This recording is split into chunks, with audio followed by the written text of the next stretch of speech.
সবাই কি শিরদাঁড়া সোজা রাখতে পারে?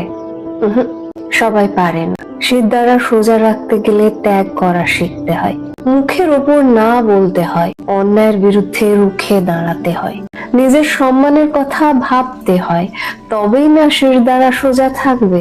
আজকাল মানুষ নিজের স্বার্থ আর লোভের কাছে শিরদাঁড়াকে বিক্রি করে ফেলে, ভুলে যায় নিজের আত্মসম্মানের কথা। স্বার্থের ফাঁদে পা দিয়ে সে তখন নিজের বিবেককেও হারিয়ে ফেলে। কেউ অপমান করলে, দুটো বাজে কথা বললে, আঘাত করলেও তার কিছুই যায় আসে না। স্বার্থের লোভে অপমান গায়ে মেখে নেয় সে।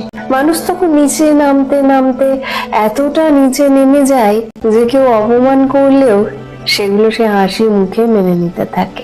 গায়ের চামড়া মোটা করে ফেললে তাকে যতই অপমান করুন না কেন, তাতে তার কি বা যায় আসে? জানেন, একটা প্রশ্ন মনের মধ্যে বারবার উকি দেয়, আচ্ছা এই মানুষগুলো কখনো আয়নার সামনে দাঁড়ায় না? নিজেকে কি জিজ্ঞেস করে না অপমান হজম করার মধ্যে কোনো গৌরব থাকে না?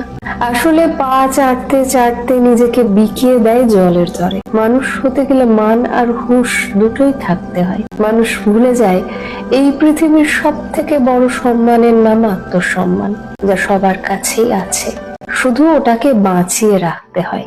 আত্মসম্মান হারালে তুমি যত নামি দামি সম্মানই পাও না কেন, তোমার কোনো মূল্য নেই। তুমি তখন বিগ জিরো। আত্মসম্মান হলো রাজার মাথায় থাকা মুকুটের মতো। মুকুট থাকলে তবেই তার দাম। মুকুটহীন রাজাকে কেউ কদর করে না।